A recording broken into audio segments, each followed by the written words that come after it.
नमस्कार दोस्तों। जय माता दी, जय बाबा भोले शंकर, जय हनुमान जी। स्वागत करते हैं आप सभी को इस महत्वपूर्ण और खास ज्योतिष कार्यक्रम में। दोस्तों, आज मैं एक घटना का शीर्षक लेकर आया हूं। यह एक घटना नहीं, बल्कि जिंदगी की समापन का संदेश है। तुम अगर आज की इस वीडियो को शुरुआत से लेकर अंत तक नहीं देखा तो आपको जीवन भर रोना पड़ेगा, क्योंकि एक ऐसी घटना आने वाले 2 दिनों के समय अंतराल में आपके जीवन में होने जा रहे हैं। जैसे अगर आप सुनेंगे तो आपके शरीर की रोंगटे खड़े हो जाएगी। आज का मेरा इस वीडियो का मुख्य शीर्षक है कि तुम्हारे जीवन में एक नहीं, दो नहीं, बल्कि एक साथ कई बड़े घटनाएं होगी, कई बड़ी मुसीबत का सामना आपको करना पड़ेगा। ये बात आपको भले कड़वा लगेगा, लेकिन इस बार खुशी नहीं बल्कि आपको गम दिया जाएगा। लेकिन क्यों? इसका भी कोई कारण होगा। जब आप इसे जानोगे तो आप अपनी खुद की गलती कहोगे। हां दोस्तों, जब इंसानों के जीवन में कोई बड़ी परेशानी आते हैं, कोई बड़ी भयंकर कांड होते हैं या फिर कोई बड़ी घटना होते हैं, तो वह इंसानों की गलतियों का सबसे बड़ी मुख्य वजह होते हैं।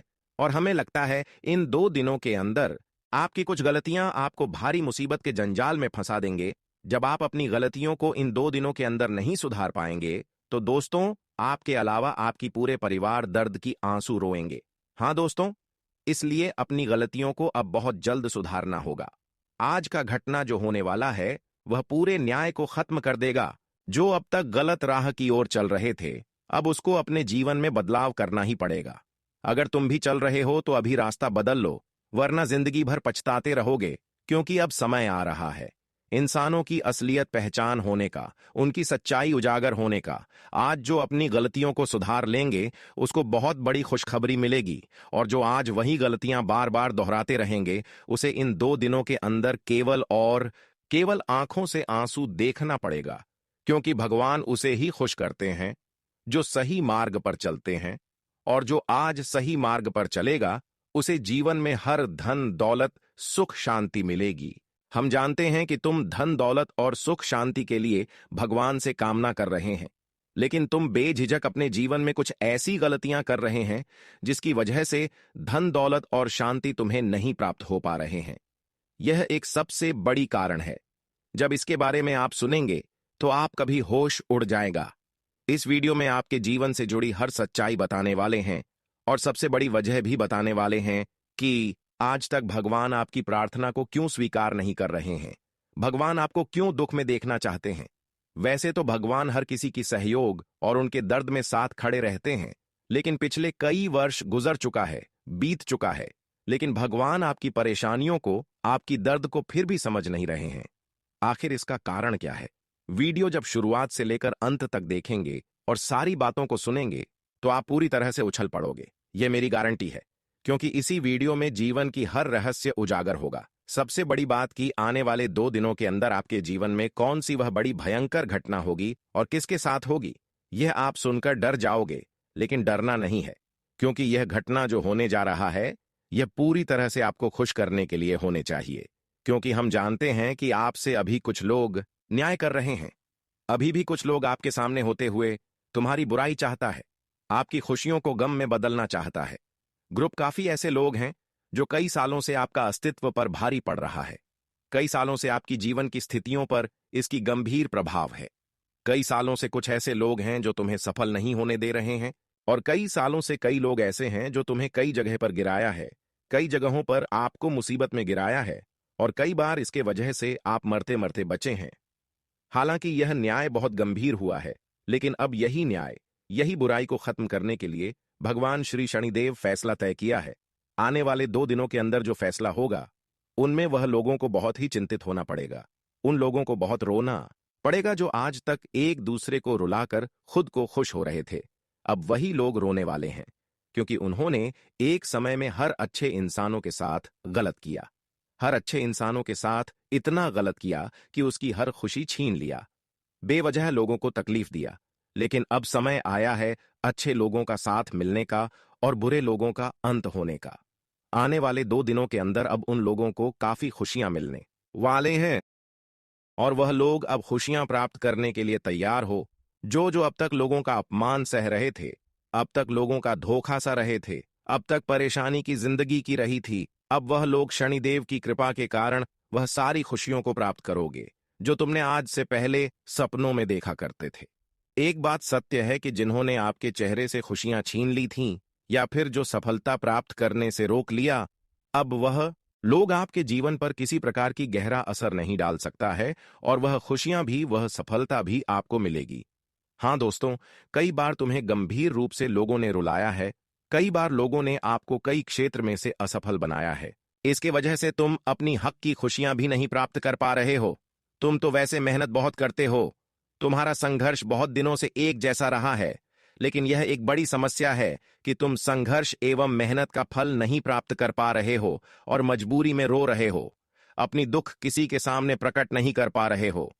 लेकिन अब भगवान श्री शनिदेव आपकी अच्छाइयों को देखते हुए, आपकी मजबूरी को देखते हुए अब आपके सामने प्रकट होने जा रहे हैं। अब तुम्हें इतनी बड़ी खुशी मिलेगी कि पिछले 7 वर्षों में आपको ये खुशी नहीं मिला होगा। एक बात तो तय है कि जो इंसान एक दूसरे को रुलाता है वह अंत समय तक जरूर होता है, और अब वही समय की शुरुआत हुआ है जहां पर रुलाने वाले लोग रोएंगे और रोने वाले लोग खुश होंगे कि किसी भी कीमत पर अच्छे इंसानों को भगवान नहीं रोने नहीं देते। तुमने फिलहाल में लोगों की अपमान सहकर बहुत रोया, जबकि यह आपकी गलतियों की भागीदारी नहीं था। लोगों की वजह से वह तुम्हें मिला, और यह सबसे बड़ी समस्या आपकी लोगों पर अंधविश्वास है। आप लोगों पर अंधा विश्वास करते हैं, इसलिए इन सभी गलतियों से बचकर रहो। जानकारी के लिए बता दें कि आप कई सालों से आप अपने घर में धन दौलत से जुड़ी हुई समस्याओं को देख रहे हैं। कई सालों से घर में धन आने के बजाय घर से खर्च हो रहा है, पैसे आने के बजाय घर से पैसे खर्च हो रहा है, और धीरे धीरे आप कंगाल बनते जा रहे हो। आखिर इसका क्या समस्या है? जब इसके बारे में सुनेंगे तो आपका होश उड़ जाएगा। हाँ दोस्तों, आप बिल्कुल सही सुन रहे हैं। यह जानकारी हम पूरे विस्तार से इस वीडियो की मदद से देंगे, इसलिए आज की इस वीडियो को बिल्कुल शुरुआत से लेकर अंत तक देखें। उससे पहले हम आप सभी से एक छोटी सी रिक्वेस्ट चाहते हैं कि अभी तक हमारे इस वीडियो को लाइक नहीं किए हैं तो कृपया करके हमारे इस वीडियो को एक प्यारा सा लाइक अवश्य ही प्रदान करें, क्योंकि हम इतनी मेहनत करके आप सभी के लिए जानकारी लेकर आते हैं और हर एक जानकारी आप सभी के जीवन से जुड़ी हुई है। फिर भी आप सभी लोग हमारे इस वीडियो को लाइक नहीं करते हैं, तो कृपया करके इस वीडियो को हमारे भावनाओं को समझते हुए एक प्यारा सा लाइक अवश्य ही प्रदान करें, और साथ ही साथ नीचे दिए गए कमेंट बॉक्स में जय शिव शंकर, हर हर महादेव अवश्य ही लिख देना, जिससे कि भोलेनाथ जी, भगवान शिव शंभू जी आपसे सदैव प्रसन्न न रहे। तो आप सभी लोग जरूर लिखें, और अभी तक हमारे इस YouTube चैनल पर पहली बार आए हुए हैं तो हमारे इस YouTube चैनल को सब्सक्राइब अवश्य ही कर लेना।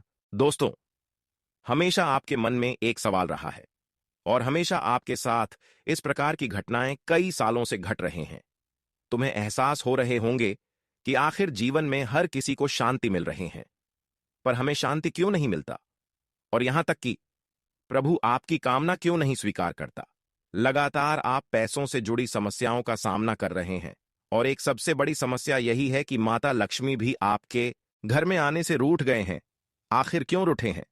धन से जुड़ी हुई, पैसों से जुड़ी हुई और सुख शांति से जुड़ी हुई केवल यही एक बड़ी समस्या है कि माता लक्ष्मी आपके घर के मुख्य द्वार तक नहीं आ रहे हैं, आपके घर में कदम नहीं रख रहे हैं, और इसका जिम्मेदार आप खुद हैं। आप खुद ऐसी गलतियां कर रहे हैं जिससे माता लक्ष्मी आपके घर तक कदम नहीं रखते हैं।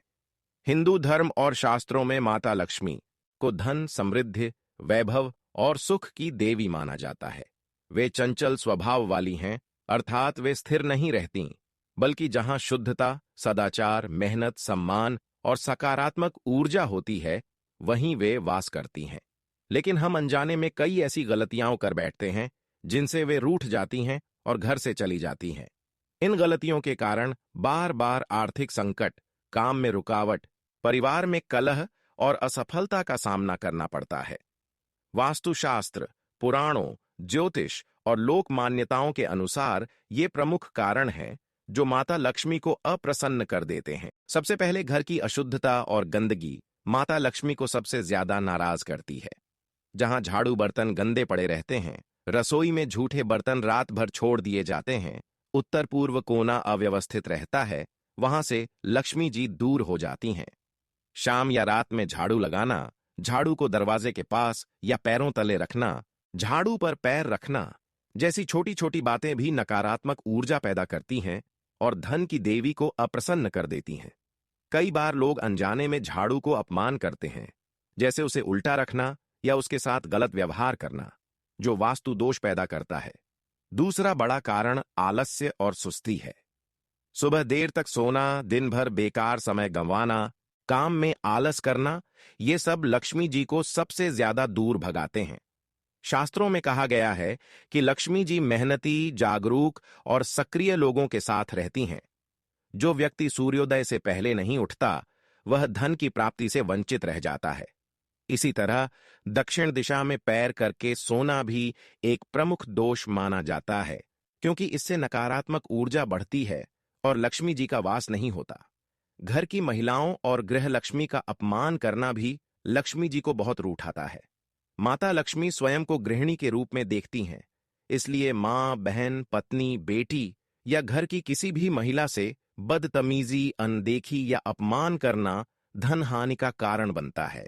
कई परिवारों में महिलाओं की बात नहीं सुनी जाती, उनके सम्मान में कमी रहती है, जिससे घर में समृद्धि नहीं टिकती।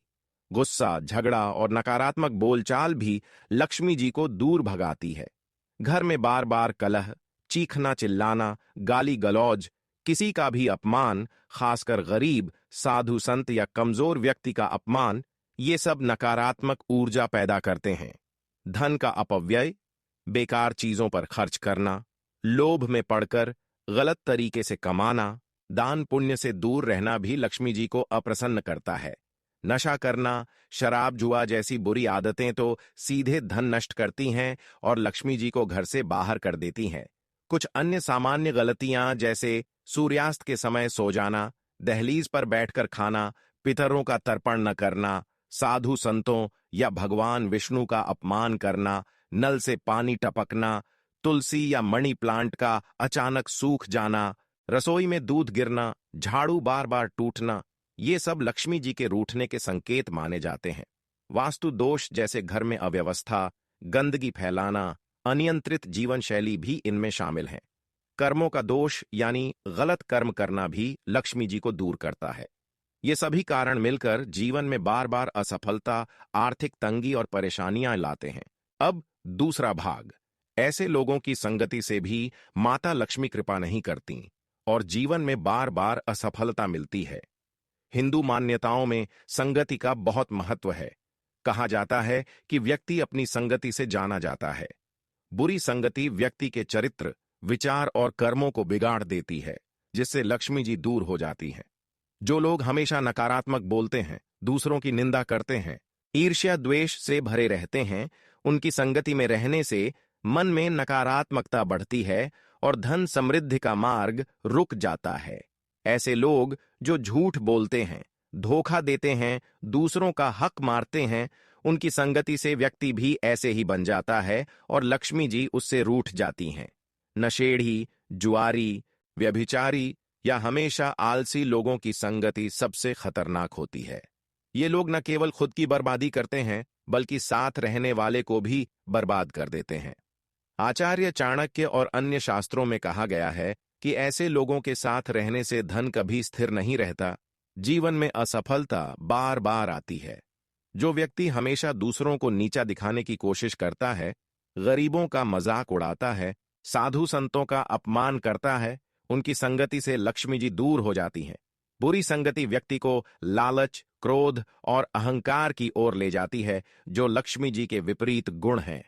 अच्छी संगति में मेहनत, सच्चाई, दान, भक्ति और सम्मान की बातें होती हैं, जो लक्ष्मी जी को आकर्षित करती हैं। लेकिन बुरी संगति में नकारात्मकता, आलस्य, व्यसन और कलह की बातें होती हैं, जो धन को भगाती हैं। कई बार परिवार में ही ऐसे सदस्य होते हैं जो नकारात्मक रहते हैं, झगड़ालू होते हैं, अपव्ययी होते हैं।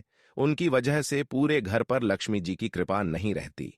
संगति का प्रभाव इतना गहरा होता है कि व्यक्ति अनजाने में उनके जैसे बन जाता है। अगर आप मेहनती हैं लेकिन हमेशा आलसी लोगों के साथ रहते हैं तो धीरे धीरे आपकी मेहनत भी कम हो जाती है। अगर आप सच्चे हैं लेकिन धोखेबाजों की संगति में हैं तो आपका विश्वास टूटता है और कर्म बिगड़ते हैं। इसलिए शास्त्र कहते हैं कि बुरी संगति से दूर रहें, अच्छी संगति चुनें। सत्संग, भक्तों, मेहनती और सदाचारी लोगों के साथ रहने से लक्ष्मी जी प्रसन्न होती हैं। संक्षेप में, माता लक्ष्मी को प्रसन्न रखने के लिए घर साफ रखें, मेहनत करें, महिलाओं का सम्मान करें, क्रोध त्यागें, दान करें और बुरी संगति से दूर रहें। इन गलतियों से बचें तो धन, धान्य, सुख, समृद्धि आपके जीवन में स्थिर रहेंगी। सनातन धर्म में जब हम दुख, संकट या पीड़ा में देवी देवताओं को पुकारते हैं और लगता है कि वे हमारी सुन नहीं रहे, हमारे दुख को समझ नहीं रहे, तो मन में बड़ा व्यथित हो जाता है। ऐसा क्यों होता है? क्या भगवान क्रूर हैं? क्या वे हमें भूल गए हैं? शास्त्रों, भगवद गीता, पुराणों और आचार्यों की शिक्षाओं के अनुसार ऐसा बिल्कुल नहीं है। देवी देवता हमारी हर पुकार सुनते हैं, हर आंसू देखते हैं, लेकिन उनकी कृपा का प्रकट होना कई गहन कारणों पर निर्भर करता है। सबसे प्रमुख कारण कर्म का नियम है, जो ब्रह्मांड का अटल नियम है। हर कर्म का फल अवश्य मिलता है, चाहे वह इस जन्म का हो या पिछले जन्मों का। प्रारब्ध कर्म यानी जो भाग्य में लिखा आया है, उसे देवता भी बदल नहीं सकते, क्योंकि यह न्याय का नियम है। भगवान स्वयं भगवद गीता में कहते हैं कि वे कर्म फल के दाता हैं, लेकिन वे कर्म के नियम को तोड़ते नहीं, बल्कि भक्त की भक्ति से उसका प्रभाव कम कर सकते हैं या विलंब कर सकते हैं। अगर पिछले जन्मों में हमने कुछ ऐसे कर्म किए जिनके फल अभी भोगने हैं, तो दुख आना स्वाभाविक है। यह दुख सजा नहीं, बल्कि शुद्धिकरण है। जैसे आग में तपकर सोना शुद्ध होता है, वैसे ही आत्मा दुख से शुद्ध होती है और मोक्ष की ओर बढ़ती है। दूसरा बड़ा कारण हमारी भक्ति में कमी या दिखावा है। भगवान भाव देखते हैं, शब्द नहीं। कई बार हम मंदिर जाते हैं, मंत्र जपते हैं, लेकिन मन कहीं और भटकता रहता है, कामना, क्रोध, लालच, ईर्ष्या में। भगवान कहते हैं कि वे मन की अवस्था देखते हैं, बाहरी कर्म नहीं। अगर प्रार्थना में सच्चा भाव, पूर्ण समर्पण और श्रद्धा नहीं है, तो वह प्रार्थना ऊपर नहीं पहुंचती। जैसे कोई बच्चा रोता है लेकिन उसका रोना मां को छूता नहीं अगर उसमें सच्चाई न हो। भक्ति में श्रद्धा और विश्वास सबसे महत्वपूर्ण है। भगवद गीता में श्री कृष्ण कहते हैं कि जो भक्त पूर्ण रूप से मुझे समर्पित हो जाता है, मैं उसकी रक्षा करता हूं। लेकिन अगर भक्ति आधी अधूरी है या सिर्फ संकट में याद करते हैं और बाकी समय भूल जाते हैं, तो कृपा विलंब से मिलती है। कई बार देवता सुनते हैं, लेकिन हमारी मांग हमारे लिए हानिकारक होती है, इसलिए वे उसे नहीं देते। मां बच्चे की हर मांग नहीं मानती, क्योंकि वह जानती है क्या अच्छा है। भगवान भी हमारे लिए वही करते हैं जो आत्मा के लिए कल्याणकारी है, भले ही हमें तुरंत समझ न आए। तीसरा कारण हमारी अपेक्षाएं और अहंकार हैं। हम सोचते हैं कि पूजा कर ली, दान दे दिया, तो भगवान को मजबूर कर लिया। लेकिन भगवान किसी के अधीन नहीं होते, वे स्वतंत्र हैं। अगर हमारी प्रार्थना में मुझे यह दो, वह दो की भावना ज्यादा है और समर्पण कम है, तो वह प्रार्थना स्वार्थपूर्ण हो जाती है। शास्त्र कहते हैं कि भगवान को भोग लगाने से ज्यादा महत्वपूर्ण है भाव लगाना। कई बार दुख इसलिए आता है ताकि हमारा अहंकार टूटे, हम झुकें और सच्ची भक्ति सीखें। जैसे ध्रुव, प्रहलाद, मीरा, सुदामा जैसे भक्तों को पहले परीक्षाएं दी गईं, फिर कृपा मिली। दुख परीक्षा है, पुरस्कार नहीं।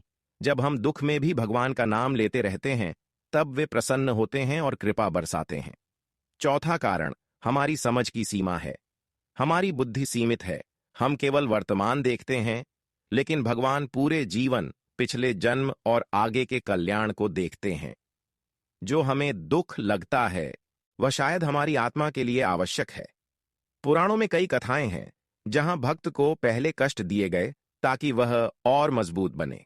भगवान कभी हमारी पुकार अनसुनी नहीं छोड़ते, बस उनका जवाब हमारी अपेक्षा से अलग होता है। कभी वे दुख को नहीं हटाते, बल्कि दुख सहने की शक्ति देते हैं। कभी वे समस्या को हल करते हैं, लेकिन हम पहचान नहीं पाते। कई बार जवाब देर से आता है, क्योंकि समय अभी नहीं आया। जैसे बीज बोया जाता है, वह अंकुरित होने में समय लेता है। धैर्य और निरंतर भक्ति से ही फल मिलता है। पांचवां कारण हमारी जीवन शैली और पाप हैं।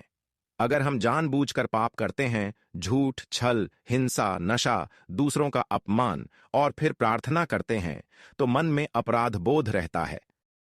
भगवान कहते हैं कि जो भक्त पाप से दूर रहकर मुझे याद करता है, मैं उसकी रक्षा करता हूं। अगर हम दुख में भी दूसरों को दुख देते हैं, तो कृपा कैसे मिलेगी? छठा कारण संगति और वातावरण है। बुरी संगति, नकारात्मक विचार, क्रोधी लोग हमारे मन को दूषित करते हैं, जिससे भक्ति कमजोर पड़ती है। अच्छी संगति, सत्संग से मन शुद्ध होता है और पुकार मजबूत बनती है। सातवां और अंतिम कारण यह है कि कई बार देवता हमारी पुकार सुनते हैं, लेकिन हम सुन नहीं पाते। वे जवाब देते हैं, सपने में, संकेत से, किसी व्यक्ति के माध्यम से या परिस्थितियों के बदलाव से। लेकिन हमारी आंखें बंद हैं, हम सिर्फ अपनी अपेक्षा देखते हैं। जैसे कोई खोया हुआ सामान ढूंढता है, लेकिन जगह पर नहीं देखता। संक्षेप में, देवी देवता हमारी पुकार हमेशा सुनते हैं, हमारे दुख को अच्छी तरह समझते हैं, क्योंकि वे हमारे हृदय में विराजमान हैं। वे हमें छोड़ते नहीं, बस उनका तरीका हमारी समझ से परे होता है। कर्म का नियम, भक्ति की शुद्धता, समर्पण, धैर्य, सदाचार, ये सब मिलकर कृपा का द्वार खोलते हैं। जब हम पूर्ण समर्पण करते हैं, कहते हैं, हे प्रभु, जो तुम्हारी इच्छा, तब वे तुरंत प्रतिक्रिया देते हैं। दुख जीवन का हिस्सा है, लेकिन भक्ति से वह बोझ हल्का हो जाता है और अंत में आनंद मिलता है। इसलिए निराश न हो, पुकार जारी रखें, भाव शुद्ध करें, कर्म सुधारें। भगवान अवश्य सुनेंगे, बस समय और तरीका उनका है। अब बात करेंगे कि अगर देवी देवता आपकी आराधना को स्वीकार नहीं कर रहे हैं, तो इसके लिए आपको क्या रास्ता अपनानी चाहिए और क्या करना चाहिए, ताकि देवी देवता आप पिछले समय सेज मेहनत कर रहे हैं, जो संघर्ष कर रहे हैं, मां मेहनत सफलहा जाएं और वह संघर्षों का कामयाबी हमें मिले। तो बिल्कुल वीडियो ध्यान से सुनिए। सनातन धर्म के अनुसार देवी देवता हमारी पुकार हमेशा सुनते हैं, लेकिन उनकी पूर्ण कृपा तब प्राप्त होती है जब हमारी भक्ति सच्ची, निरंतर और समर्पण पूर्ण होती है। भगवद गीता, श्रीमद् भागवत महापुराण, पुराणों और आचार्यों की शिक्षाओं से पता चलता है कि भगवान की कृपा प्राप्त करने का सबसे सरल, शक्तिशाली और प्रभावी मार्ग भक्ति योग है। भगवान श्री कृष्ण स्वयं गीता में कहते हैं कि जो भक्त पूर्ण समर्पण से मुझे याद करता है, मैं उसकी हर कठिनाई दूर करता हूं और सफलता प्रदान करता हूं। कृपा प्राप्त करने के लिए सबसे पहले मन की शुद्धता आवश्यक है। मन में क्रोध, लोभ, ईर्ष्या, अहंकार और कामना का बोझ हो तो भक्ति अधूरी रहती है। इसलिए पहले सदाचार अपनाएं, झूठ, छल, हिंसा, निंदा से दूर रहें। दैनिक जीवन में सत्य बोलें, दूसरों का सम्मान करें, गरीबों दुखियों की मदद करें, क्योंकि भगवान कहते हैं कि जो मेरे भक्तों की सेवा करता है, वह मेरी सेवा करता है। सच्ची भक्ति के 9 प्रकार बताए गए हैं, जिन्हें नवधा भक्ति कहते हैं। इनमें श्रवण अर्थात भगवान की लीलाओं, गुणों और नामों का सुनना सबसे पहला है। रोजाना श्रीमद् भागवत महापुराण की कथा सुनें या पढ़ें। रामायण, महाभारत या विष्णु पुराण की कथाएं सुनें, क्योंकि इनसे मन शुद्ध होता है और भगवान प्रसन्न होते हैं। दूसरा कीर्तन है, अर्थात भगवान के नाम का गान करना। हरे राम हरे कृष्ण, AUM नमः शिवाय, जय मां दुर्गा जैसे मंत्रों का कीर्तन करें। कीर्तन से नकारात्मक ऊर्जा दूर होती है और कठिनाइयां समाप्त होने लगती हैं। तीसरा स्मरण है, अर्थात हर समय भगवान का नाम जपना और उन्हें याद रखना। जप के लिए माला का उपयोग करें, कम से कम 108 बार रोज जपें। चौथा पाद सेवन है, अर्थात भगवान के चरणों की सेवा, जैसे मंदिर में झाड़ू लगाना, दीपक जलाना या घर में पूजा स्थल साफ रखना। पांचवां अर्चन है, अर्थात फूल, चंदन, अगरबत्ती से पूजा करना। छठा वंदन है, अर्थात नमस्कार प्रणाम करना।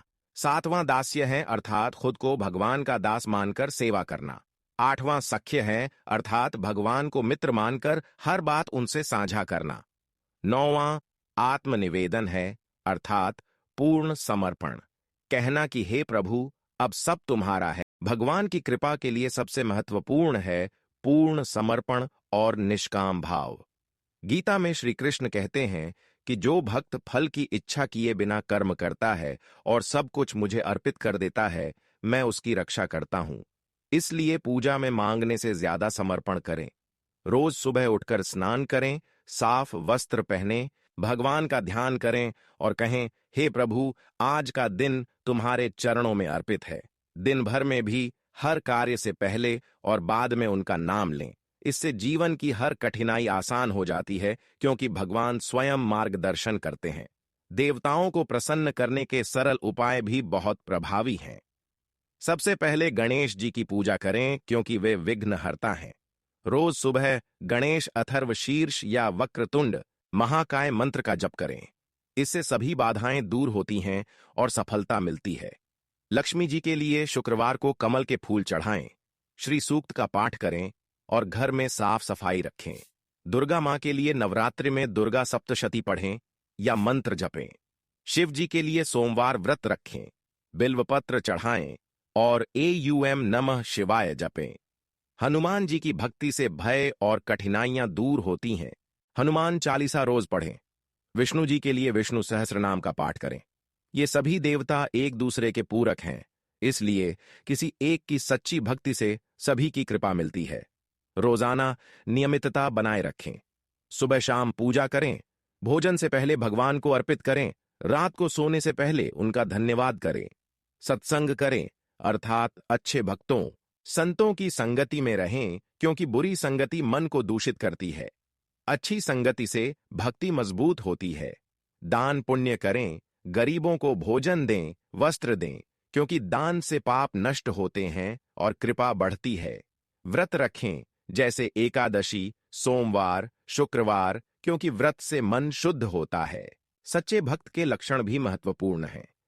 सच्चा भक्त कभी शिकायत नहीं करता, हर स्थिति में धन्यवाद देता है। वह अहंकार त्याग देता है, सबके प्रति समान भाव रखता है। वह दृढ़ निश्चयी होता है, इंद्रियों पर नियंत्रण रखता है। वह दूसरों की सेवा करता है, झूठ से दूर रहता है। ऐसे भक्त पर भगवान स्वयं प्रसन्न होकर कृपा बरसाते हैं। जैसे प्रहलाद, ध्रुव, मीरा, सुदामा ने समर्पण से कृपा पाई, वैसे ही आप भी पा सकते हैं। श्रीमद् भागवत महापुराण का नियमित पाठ या श्रवण सबसे शक्तिशाली है। इसमें कहा गया है कि भागवत सुनने से पाप नष्ट होते हैं, आयु, आरोग्य और समृद्धि मिलती है। कलयुग में भागवत कथा सुनना मोक्ष का सरल मार्ग है। अगर संभव हो तो सप्ताह में एक बार भागवत कथा सुनें या घर में पढ़ें। इससे जीवन की हर समस्या का समाधान मिलता है। अंत में याद रखें कि भगवान भाव के भूखे हैं। दिखावा, बाहरी पूजा से ज्यादा महत्वपूर्ण है हृदय की शुद्धता और प्रेम। अगर आप रोज थोड़ा समय निकालकर सच्चे मन से पुकारेंगे, समर्पण करेंगे, तो वे अवश्य सुनेंगे। कठिनाइयां परीक्षा हैं जो आपको मजबूत बनाती हैं, लेकिन सच्ची भक्ति से वे समाप्त हो जाती हैं और सफलता, शांति, समृद्धि मिलती है। इसलिए निरंतर प्रयास करें, धैर्य रखें, विश्वास बनाए रखें। भगवान कहते हैं, मैं अपने भक्त को कभी नहीं छोड़ता। जय श्री राम, जय मां दुर्गा, जय श्री कृष्ण।